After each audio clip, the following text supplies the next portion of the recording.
Hi friends, இப்போ பாருங்கள் நம்ம வந்து ரவா கேசரி கல்யாண வீட்டிலலாம் போடுவாங்கல்ல, ஹோட்டல்லையும் இந்த மாதிரி தான் செய்வாங்க. அந்த மாதிரி ரவா கேசரி எப்படின்னு பார்க்கலாம். கொஞ்சம் நெய் கொஞ்சம் எண்ணெய் ஊற்றிக்கலாம். அதில் வந்து இந்த ரவையை கொட்டி வச்சுக்கலாம். கோயிலில் இந்த மாதிரி தான் ரவா செய்வாங்க. நெய் பாதி எண்ணெய் பாதி ஊற்றிக்கலாம்.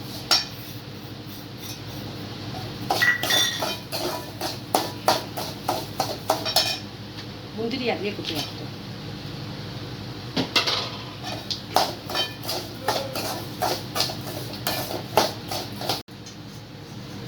ஏலக்காய் தட்டி போட்டுக்கலாம். ஏலக்காய் பவுட்ரு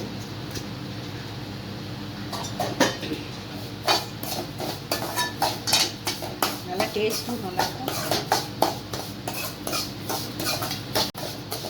கோயிலில் கொடுக்குறாங்க பார்த்தீங்களா, அந்த மாதிரியே இருக்கும் டேஸ்ட்டு. நல்லாயிருக்கும், டேஸ்ட்டாக இருக்கும். இப்போ ரவை நல்லா வாசம் வர அளவுக்கு முந்திரி ரவையும் வறுத்தாச்சு, ஏலக்காயும் போட்டாச்சு. இப்போ தண்ணி ஊற்றலாம்.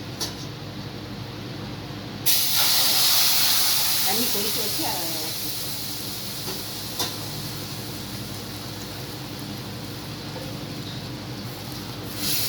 முக்கால் கப்பு ரவை போட்டோம்.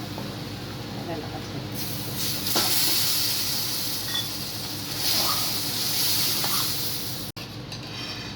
கொஞ்சமாக கலர் பொடி போட்டுக்கலாம்.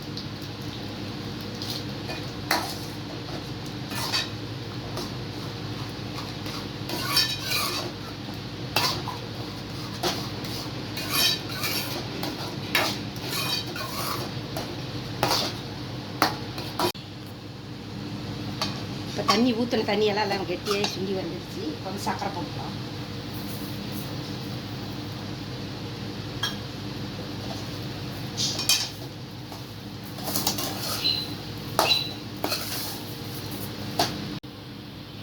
இப்போ சர்க்கரை எல்லாம் வந்தால் ஒன்று சேர்ந்து வந்துடுச்சு. ஃபஸ்ட்லேயே எண்ணெய் பாதி நெய் பாதி போட்டோம். கடைசியில் இறக்கில போட்டு நெய் போட்டோம்.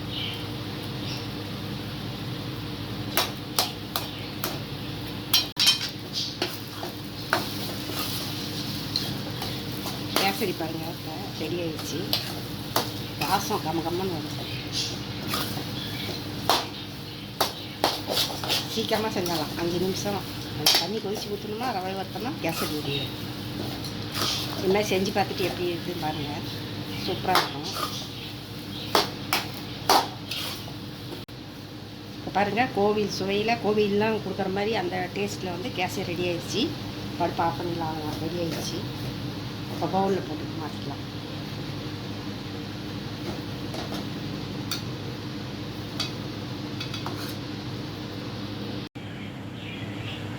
இந்த மாதிரி பாருங்கள் செஞ்ச ரெடி ஆகிடுச்சு. இப்போ கேசரி கோயில் சுவையில் இது எப்படி இருக்குது நீங்களும் செஞ்சு பார்த்துட்டு லைக் பண்ணுங்கள், சப்ஸ்கிரைப் பண்ணுங்கள். வாங்க சாப்பிட்லாம்.